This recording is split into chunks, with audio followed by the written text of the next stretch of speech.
Bonjour à toutes et à tous je suis très heureux de pouvoir vous parler aujourd'hui du thème, TikTok Trap et comme vous le voyez, dans l'arrière-plan, nous sommes en plein dans le sujet. Donc petite chose avant de commencer, ce que je propose, c'est on prend nos portables, on les met de côté pendant un instant et on se pose quelques questions. À commencer par quel est l'impact des réseaux sociaux sur ma vie, sur mes relations, sur ma santé spirituelle et sur ma santé mentale. Et peut-être pour commencer, regardons ensemble quelques chiffres. Ce sont ici des chiffres clés des réseaux sociaux en 2020. Et donc, on a à peu près pas loin de 8 milliards d'habitants sur la Terre. Et parmi ces 8 milliards, on a 5,5 milliards de mobinautes, c'est-à-dire de personnes qui vont sur Internet via leur téléphone mobile. 4,57 milliards d'internautes, 3,96 milliards d'utilisateurs des réseaux sociaux et dont 3,91 milliards sur les téléphones mobiles.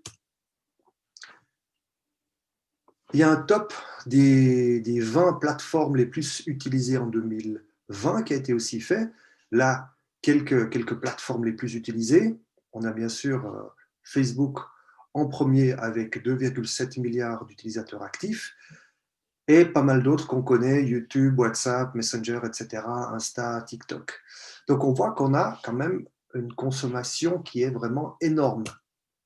Si on parle un peu plus précisément du phénomène TikTok, il y a eu 1,65 milliard de téléchargements, donc rien que 738 en 2019. Un autre chiffre intéressant, c'est le chiffre d'affaires en 2019, 176,9 millions de dollars. Et puis finalement, TikTok est le troisième réseau social le plus utilisé par les moins de 13 ans en France. Donc on peut se poser la question, qu'est-ce qui fait que ces réseaux sociaux attirent autant de personnes? Autre question qu'on peut se poser aussi, c'est quel est finalement le but des réseaux sociaux? Au départ, on parle bien sûr, un réseau social, comme le nom l'indique, c'est on garde le lien social, on a envie de se faire des amis, on a envie d'échanger avec nos amis, approfondir les relations, bâtir de nouvelles relations. Heu, Lorsqu'on creuse un petit peu plus profondément, que se passe-t-il réellement? Ne sommes-nous pas en train de créer un monde virtuel dans lequel nous avons une identité fictive? Est-ce que nous ne sommes pas en train de nous donner l'impression que nous avons de la valeur si nous avons suffisamment de likes ou suffisamment de followers? Et finalement, est-ce qu'on n'est pas en train de donner une image qui s'éloigne euh, totalement de la réalité et que finalement on ressemble à des modèles qui nous sont dictés, qui nous sont imposés? Et c'est là où on parle de véritables pièges. Paul nous met en garde en Romains 12, versets 1 à 2. Paul nous dit: Je vous encourage donc, frères et sœurs, par les compassions de Dieu, à offrir votre corps comme un sacrifice vivant, saint, agréable à Dieu. Ce sera de votre part un culte raisonnable. Ne vous conformez pas au monde actuel, mais soyez transformés par le renouvellement de l'intelligence, afin de discerner quelle est la volonté de Dieu, ce qui est bon, agréable et parfait. La question qu'on peut se poser, est-ce que mon utilisation des réseaux sociaux me pousse finalement à me conformer au monde actuel avec ses modes, avec ses tendances, avec ses envies et avec ses désirs? Question intéressante. Maintenant, revenons à la question du succès de ces réseaux sociaux. Euh, Comment ça se fait que autant de personnes suivent ces réseaux sociaux, ont des comptes sur plusieurs plateformes? Et peut-être ce qui est intéressant aussi de savoir, c'est finalement quels sont parmi les besoins les plus essentiels que nous avons. Nous avons un besoin qui est essentiel, c'est le besoin d'appartenance. Et un autre besoin qui est essentiel, c'est le besoin de valorisation. Or, dans ces réseaux sociaux, on peut trouver les deux. On a peut-être du mal à se faire des amis, au travail, à l'école, dans notre entourage. Et donc, on a l'impression que c'est beaucoup plus facile de se faire des amis sur les réseaux sociaux.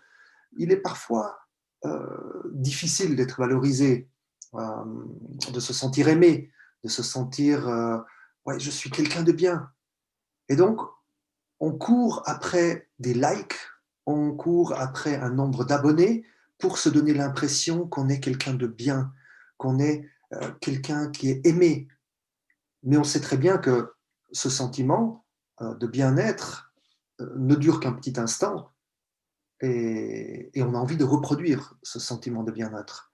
Alors on poste un nouveau truc, on se fait des nouveaux amis, on recherche davantage de j'aime, on vérifie le nombre d'abonnés, on compare avec les autres et on veut davantage. Les réseaux sociaux, ils ont très bien compris cela et ils savent très bien comment fonctionne l'être humain. Nous allons voir une petite vidéo qui montre le fonctionnement du cerveau, notamment chez les jeunes.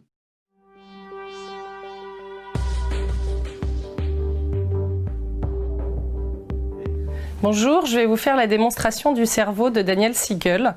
Daniel Siegel est un neuropsychiatre américain qui a modélisé le cerveau dans la main. Il utilise l'avant-bras comme étant la colonne vertébrale et puis quand on rabat le pouce sur la paume de la main, c'est ce qu'il appelle le tronc cérébral ou le cerveau moyen et c'est le siège, la partie limbique du cerveau, le siège des émotions et des réactions en cas de stress, soit l'attaque, l'immobilisation, la fuite.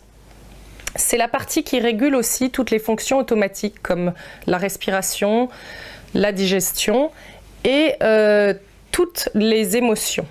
Quand on rabat les doigts sur le cerveau, la partie devant étant le front, c'est ce qu'on appelle le cortex.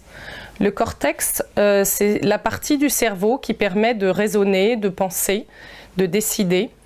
Et la partie sur les ongles, c'est ce qu'on appelle le cortex préfrontal. Le cortex préfrontal est le siège des fonctions supérieures du cerveau.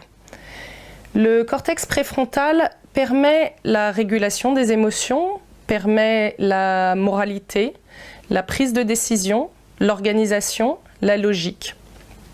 C'est vraiment toutes les parties qui sont très importante au niveau de l'intelligence du cerveau et de la prise de décision. Lorsqu'on est en colère, ce qui se passe dans le cerveau, c'est ça. On est déconnecté de notre capacité à s'organiser, de notre capacité à être logique, de notre moralité, de notre empathie, de notre flexibilité, et on est en prise directe à notre stress, à notre réaction en cas de stress, soit l'attaque, la fuite, l'immobilisation. Physiologiquement dans le cerveau, on est donc incapable de raisonner, on est incapable d'être logique, on est incapable de prendre des décisions. Donc ce qu'on propose en discipline positive, c'est de prendre un temps pour se recentrer. Juste le temps que le cerveau puisse avoir accès de nouveau à toutes ces fonctions supérieures du cerveau, soit l'organisation, la moralité, l'empathie, la prise de décision, la logique et la capacité à trouver des solutions.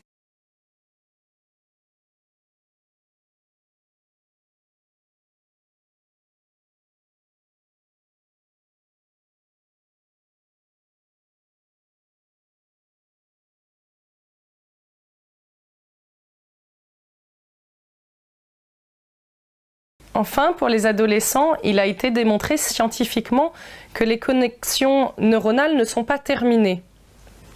L'adolescent est donc comme ça. Il est beaucoup plus facilement en prise directe à ses émotions et à ses réactions en cas de stress, soit l'attaque, la fuite, l'immobilisation. Et que beaucoup plus facilement il se déconnecte et beaucoup plus facilement il perd donc son empathie, sa moralité, son raisonnement, sa logique. Ce qui peut expliquer parfois certaines prises de risques. Le cerveau de l'adolescent et ses connexions se terminent à 25 ans. Alors j'aime beaucoup la petite vidéo qu'on vient de voir. La première fois, je l'ai vue dans le cadre d'une formation sur la discipline positive. Et ça m'a beaucoup aidé finalement à réaliser que waouh, on est finalement, l'évolution de notre cerveau se termine vers l'âge de 25 ans. Et c'est ce qui fait que, avant cet âge-là, du fait que le cortex préfrontal n'est pas tout à fait terminé, on est beaucoup plus facilement exposé à la partie limbique du cerveau. C'est aussi cette partie limbique du cerveau qui est en connexion avec le système de récompense. Et les réseaux sociaux ont très bien compris aussi qu'il faut agir sur ce système de récompense. Parce qu'il y a un stimulus qui est donné, alors tu postes quelque chose, tu vas recevoir un like. Donc ce like va créer un espèce de bien-être, et donc ce bien-être est inscrit dans le cerveau comme une expérience positive, agréable. Donc on a envie de reproduire ce bien-être, et donc on va reposter quelque chose pour recevoir à nouveau un like, pour avoir un nouveau follower, et on peut rentrer dans un cercle vicieux. S'ajoute à cela le comportement qui est parfois impulsif chez les jeunes et la prise de risque élevée, parce que la partie de l'organisation et de la régulation n'est pas toujours connectée. Et ben là, on peut avoir des comportements qui nous étonnent. Ce qui en résulte est parfois dramatique. On voit des comportements qui sont totalement étonnants, qu'on n'aurait jamais cru. Cette recherche frénétique d'un corps parfait. Les médias sociaux nous dictent, voilà ce que doit être un corps parfait. Et beaucoup de jeunes filles se mettent un stress pour ressembler à ces modèles. Les photos sont tellement retouchées qu'elles n'ont plus rien à voir avec la réalité.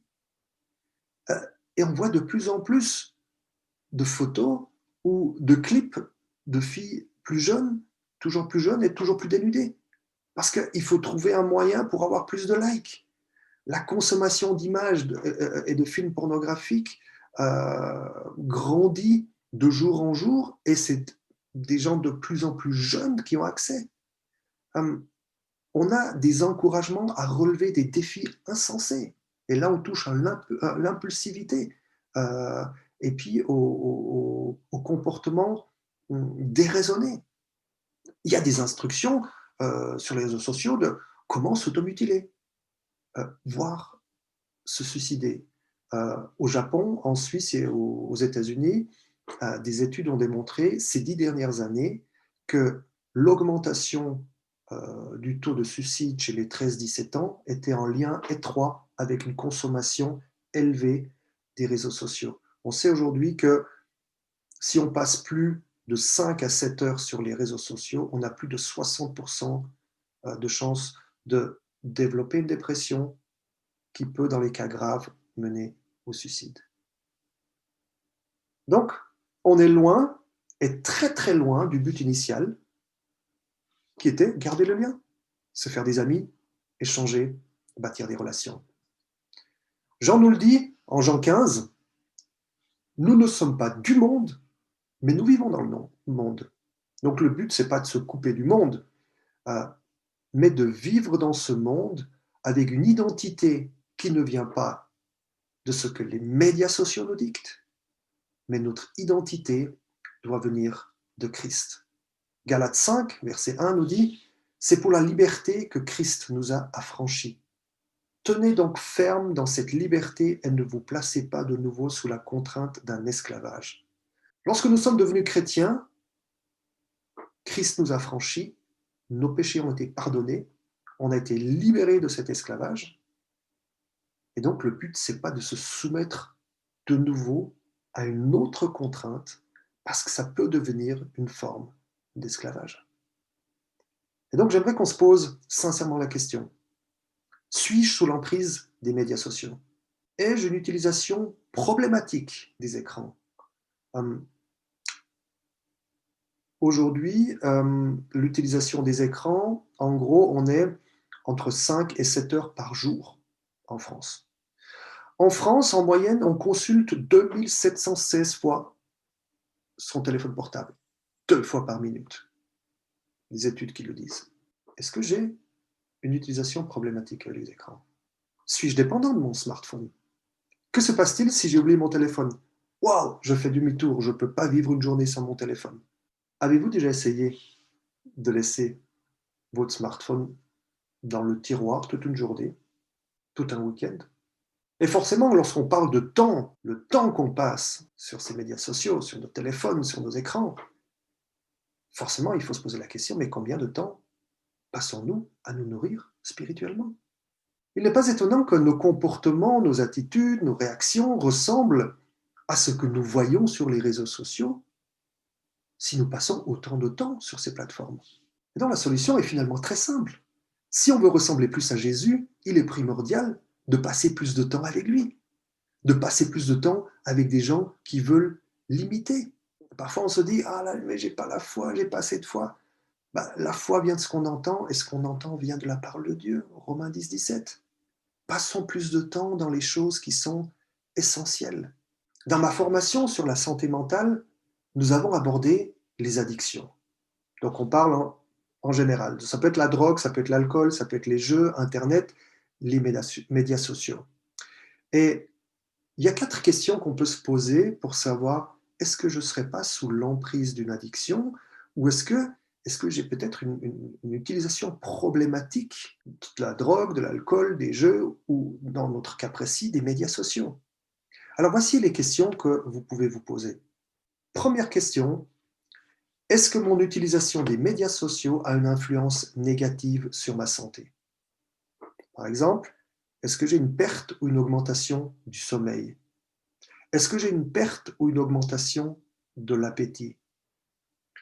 Est-ce que la sédentarité fait que j'ai d'autres problèmes de santé qui peuvent s'installer?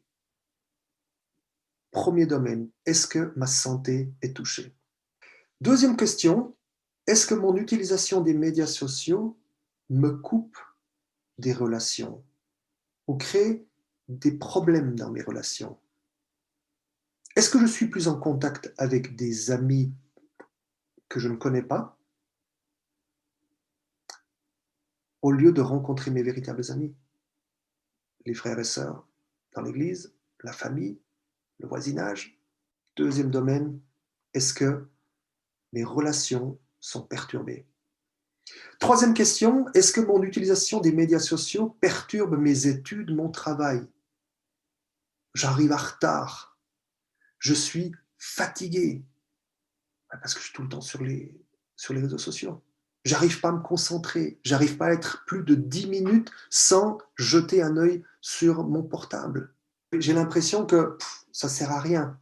La seule chose qui m'importe, c'est d'être au courant de ce qui se passe sur TikTok, sur Facebook, sur Insta. Troisième domaine, études, travail. Quatrième question, est-ce que mon utilisation des médias sociaux me met en mauvaise posture avec la loi? C'est-à-dire, on a des médias sociaux où on peut avoir des achats intégrés. Est-ce qu'on se dit, je vais piquer des sous chez mes parents ou je vais voler des choses pour pouvoir accumuler?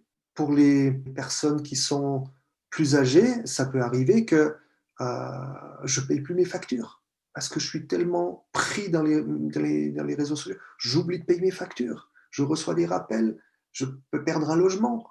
Ça peut aller très loin. Alors si je réponds oui à une seule des 4 questions, alors c'est que j'ai probablement une utilisation problématique avec les réseaux sociaux et je devrais demander de l'aide et du soutien auprès de personnes de confiance et peut-être même des professionnels de la santé.